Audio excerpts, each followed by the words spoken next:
Last lap for our race leaders. The LMGT3 cars are out of turn 6, so they will do this one and one more, or will they see the checkered flag when they get to the line? My brain can't work with that right now. Here's the battle for second in the race. Still Robert Kubica holding off Alessandro Pierguidi. The battle for third is going to be caught by the race leader now. It's the final lap for the number 50 car, and he's coming up on the battle. Leaders. Now our LMGT3 battle is coming up to turn 12 as the leaders come out of turn 6. They might all cross the line together. Here they are. There's the Corvette versus the McLaren. Checkered flag awaits. And Alessandro Pierguidi all over the back of Robert Kubica as the yellow Mercedes slides off the turn. That's the Iron Lynx car of Matteo Cairoli. Kubica's done a really good job here, hasn't he? Yeah. I think all day he's driven really well, and he's read this race brilliantly. And so far, he's just soaked up pressure from Pierguidi behind him, clearly on the faster tyres at this point in the race. And yeah, he's been decisive when he needed to be in traffic. Yeah, impressive drive from him today. And all three drivers, Phil Hansen, Ye Fei, no penalties, no mistakes, minimal contact in traffic that we've seen, so they've been clean. But our race leader, car number 50, heading towards the checkered flag, the first race outside France for a red Ferrari. It is victory for car number 50. Ferrari, of course, as Antonio Fuoco takes the checkered flag. Second, Robert Kubica. Third, Alessandro Pierguidi. It is a podium sweep for Ferrari, the first in the hypercar category. BMW crosses the line in 4th place, but the battle for the lead in LMGT3 did go past the line. They are still on the final lap. The battle for third has finished. It has gone the way of the BMW. The Corvette well ahead. 4th, though, on the line goes to the Lexus. Now we've got the last few turns for this LMGT3 battle. 33 Corvette, 59 McLaren. Is Sosi going to send it down into the hairpin? They're out of turn 10. He's not. This is where Danny Juncadella must cling on. 4 corners to go as they come up to 12. Out of 12 to 13, from 13 to 14. And Gregoire Sosi has pushed really hard for victory in the McLaren. But it is going to be, it seems, the Corvette, unless there's a cataclysmic error from Juncadella in the yellow car, that will take the honours. Final turn, the fireworks are going off, and they're going to be going off in the Corvette garage as well. It is going to be a win in LMGT3 for TF Sport and the Corvette, and inches ahead of United Autosports McLaren. This plus one more, and look at that, Van der Linde like weaving around behind him, showing his nose in both mirrors. Showing, I can do this, you bet you can't. On those tyres, Tom. You have a weave, let's see how that works out. But yeah, at the end of this lap, they'll have one more to go. The battle for victory in LMGT3. Will it be Porsche or BMW? Will it be, I don't know. But if whichever way this ends up, as long as neither of them go off, we will have 3 different brands on the podium in LMGT3 as well. Oh, that's what you don't want, Lexus right there. 3rd and 4th. Look at them. Look at that distance that you've lost with the hypercar lunging in Acqua Minerale. It's going to come down to this. Who gets the luck of the draw with the traffic? It's this and one more for these cars, because the leader here is on his final lap. Yes, he is. 11 seconds to the good. Looking at gaps behind as to whether anything can be done. Robert Kubica, I think, is going to fall short of a podium finish here. It looks to me like it's going to be 3 different makes on the podium, but he's back right with him. There's another hypercar there in contention. It really is. It's one of the Cadillacs. And a little bit of a drift wide from Kelvin van der Linde. Last lap coming up for LMGT3. He's a little bit closer than he was last lap around, but I'm not sure it will be enough. Leitz is going to place the car to the inside. I don't think it's enough, is it? But he goes to the inside anyway. Again. Yeah, it's the same as before. It might work with me, mate, but I don't think with him. It was all because of the traffic in Acqua Minerale, but you never know who's behind. Close enough. Can he have a look at Tosa? He can have a look, but he can't have a lunge. Maybe, I don't know. He was close in Villeneuve. It might happen at Tosa. Here is our race leader. Out of the final corner comes Alessandro Pierguidi. Ferrari 51 started in front. It will claim victory for the first time in Italy.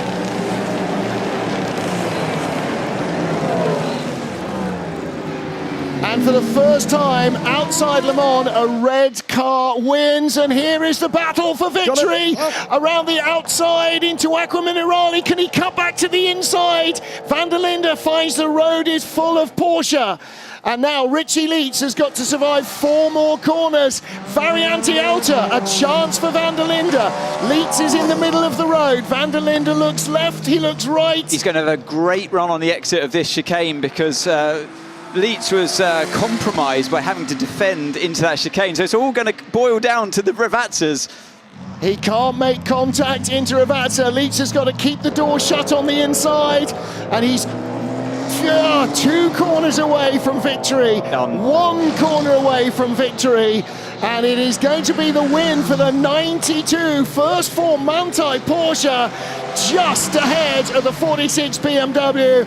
Valentino Rossi does not get to win at home, but jubilation. First win in the World Championship for the first form team. Nowhere in Qatar, the Porsches absolutely did it here. Great last couple of laps from Richie Lietz with clearly a less good car underneath him. It is a 2-minute plus lap here as he gets to the line. It will be the last lap of a ridiculously overexciting Total Energy 6 hours of Spa-Francorchamps, and still the battle for second. Nick Nielsen ahead of Mick Schumacher. Look at the lead gap. Okay, he's being conservative. It's down to 5 seconds. Last lap of the race. Can Schumacher nick second on the last lap? I'm pretty sure that with 3% energy remaining, that will see him through this last lap. That's Nick Nielsen. So he's done a phenomenal job in eking out that fuel, hasn't he, throughout this stint. A great job by him. Mick Schumacher, no tyres left on his wagon, really, to see him through. So that's his problem. But boy, he gave it a go. 1.5 seconds behind he is. Riding on board now through Eau Rouge, and you can see that red Ferrari just in front of us. That's the target. Remember Nick Nielsen at Le Mans last year? He was phenomenal in terms of his speed, but also in terms of his ability to eke out the resource, and that's what he's done. But this is getting close on the final lap. Doesn't matter about the clock, matters about the lap, and Schumacher is closing here. Well, if 2% is enough to get you to the end, everybody else is carrying too much fuel.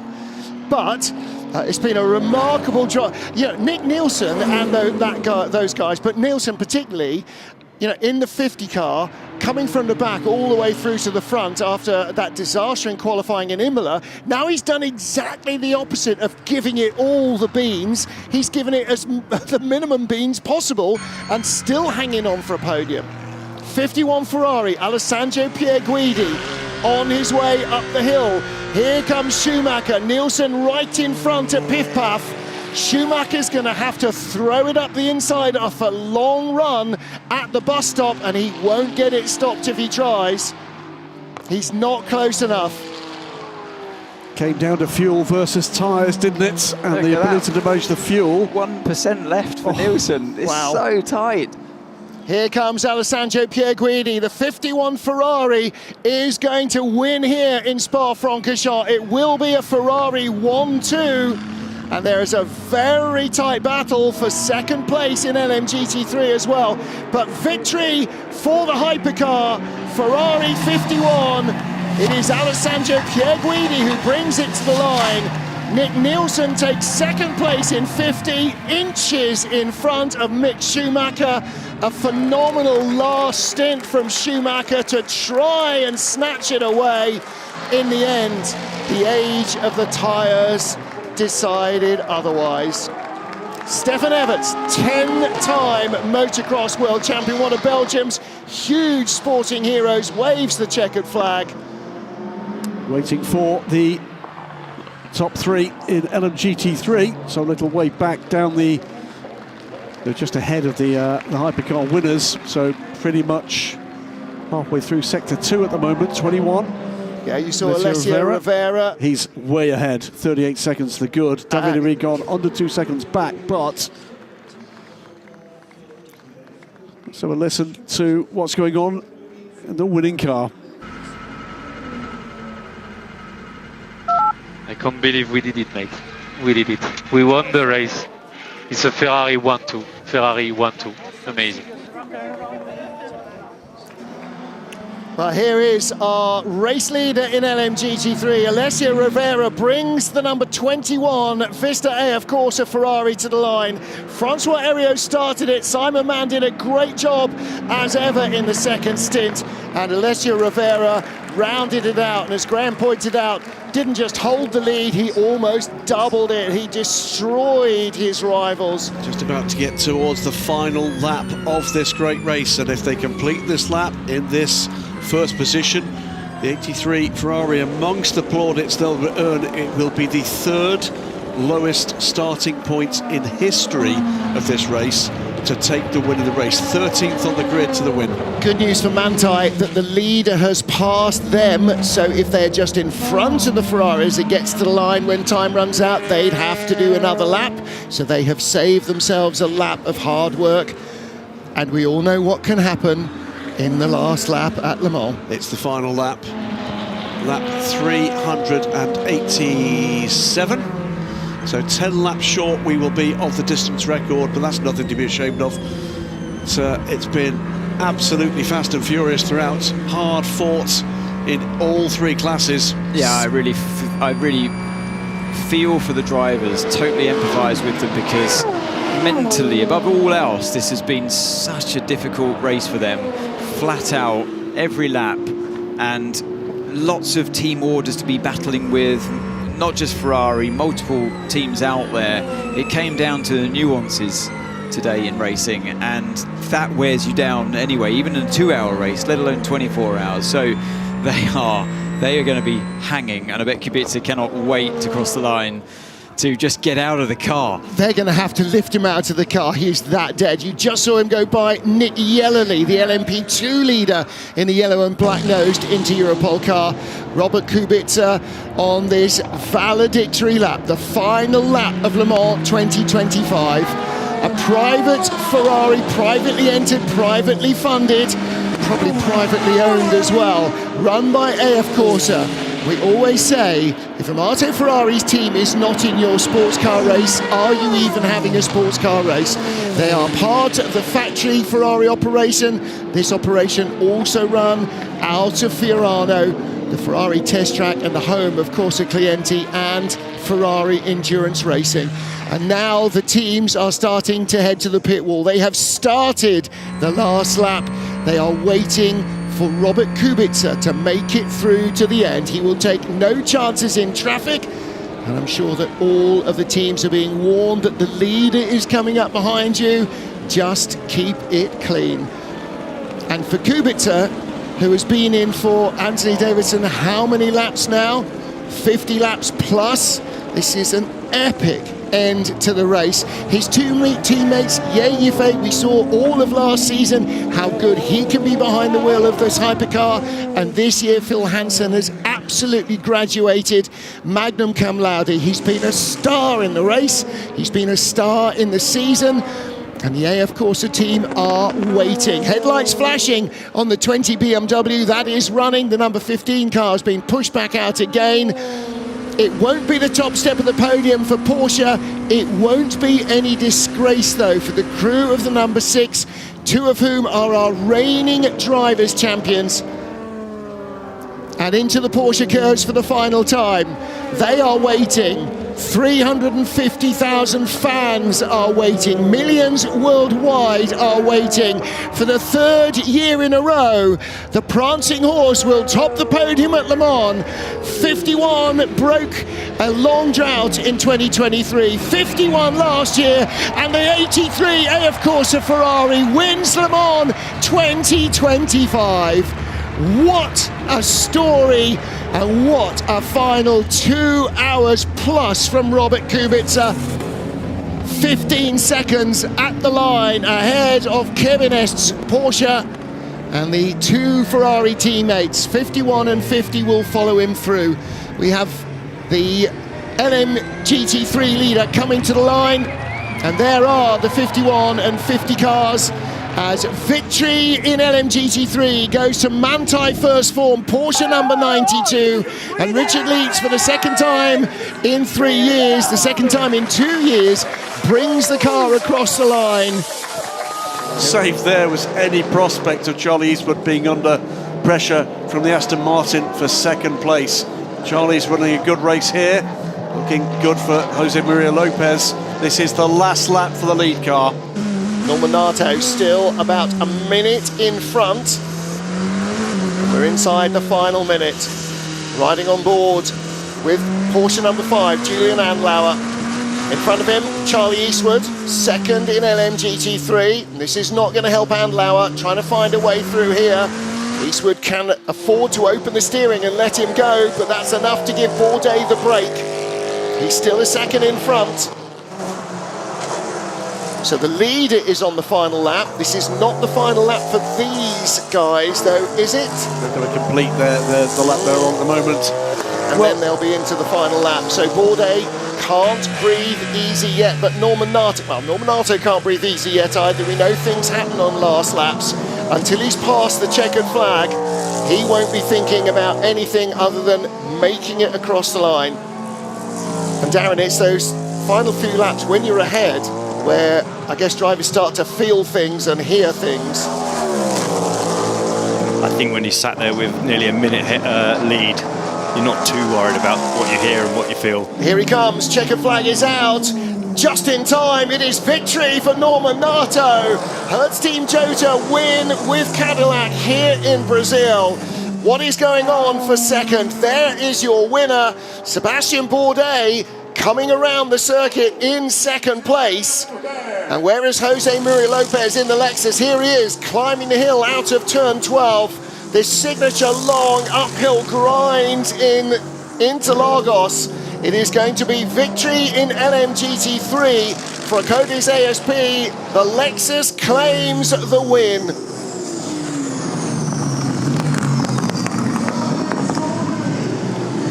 So Lawrence Vantor has finished the race. It is all about the battle for second. Victory for Lexus in LMGT3. It's only the second points finish of the season for Lexus, and this time it's the top step of the podium. And here comes the Cadillac. Sebastian Bourdais has held off Julian Andlauer.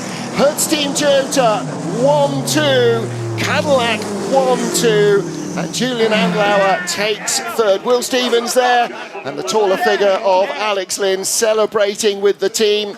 Crosses the line for what will be their final lap, 40 seconds to go. It's the final lap of the race for race leader Kevin Estre, 7.2 seconds. Miguel Molina under 2 seconds ahead of Stoffel van Dorn. Slightly quicker the Peugeot, but not by a margin that's going to make a difference without some kind of drama. Yeah, I think that's why Van Dorn be kicking himself. He left the door open into turn 13 on that particular lap where Molina slipped through, because it's not like he's just lost loads of time to him. They were and still are very similar in terms of lap time.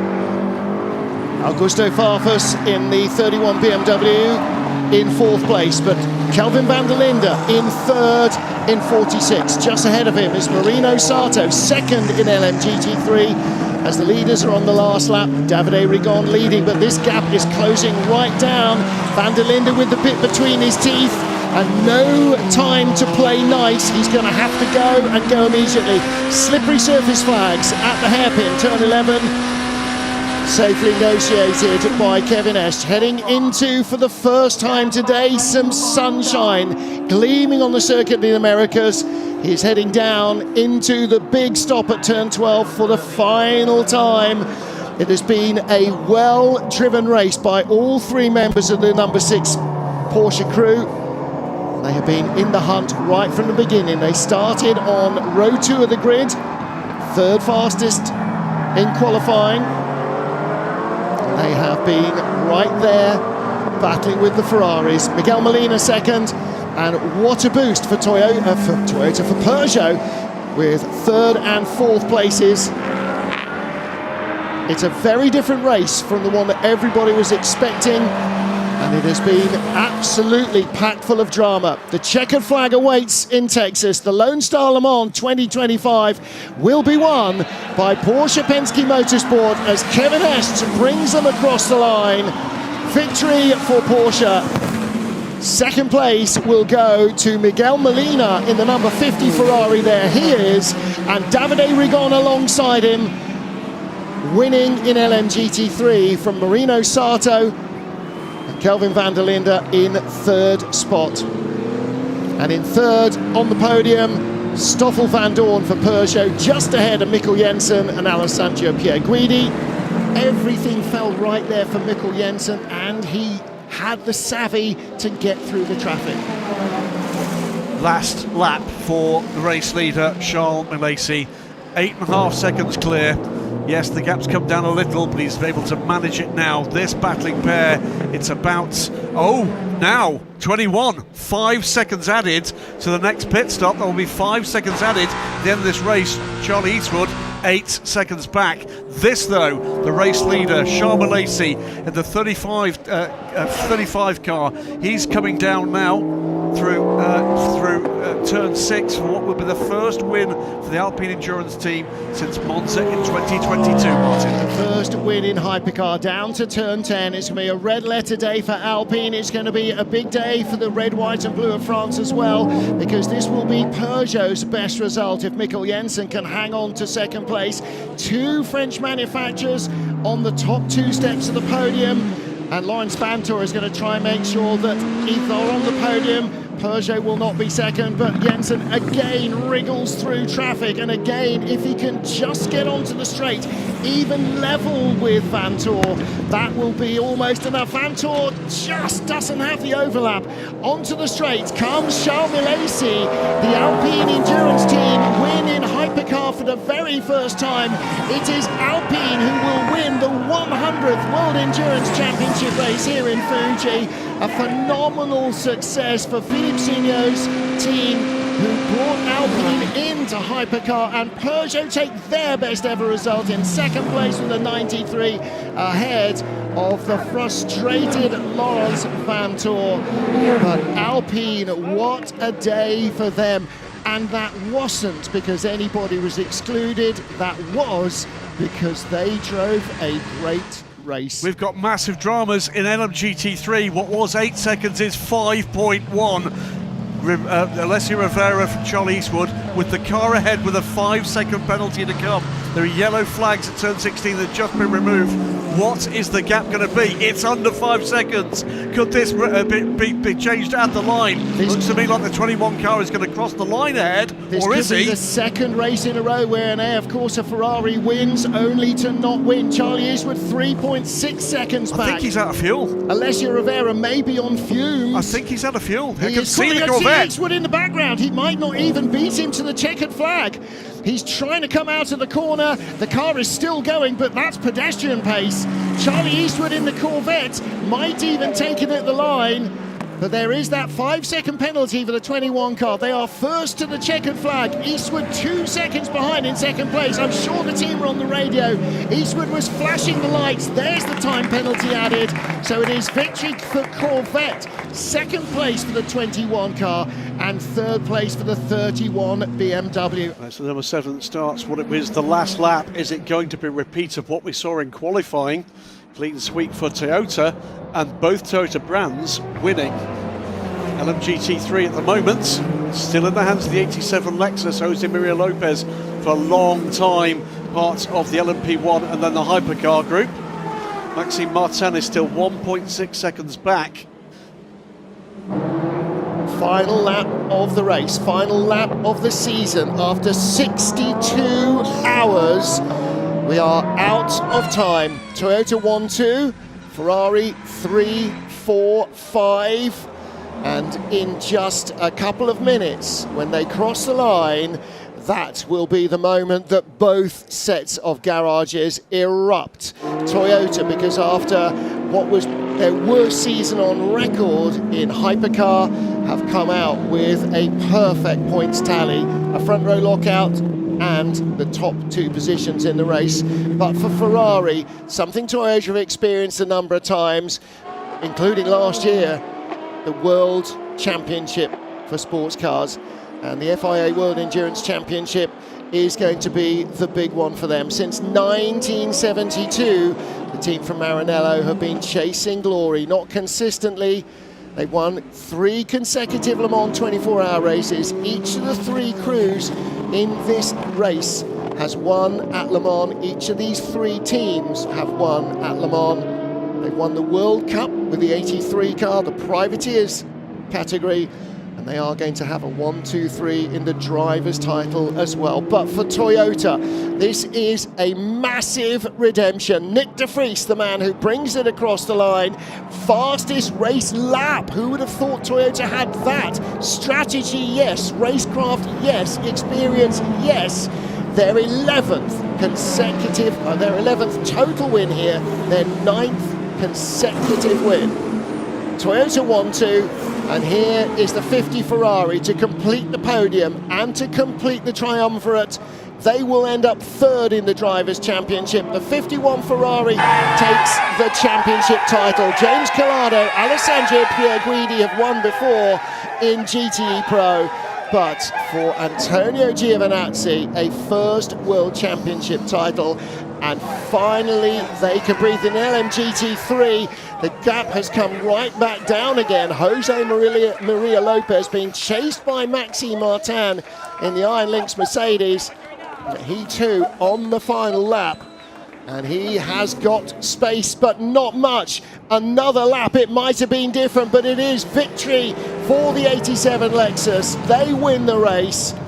And the Iron Lynx Mercedes, their best result of the season, in 2nd place. Heart of Racing's Aston Martin completes the podium. The title goes to Manthey First Form for the teams and to the drivers' title as well.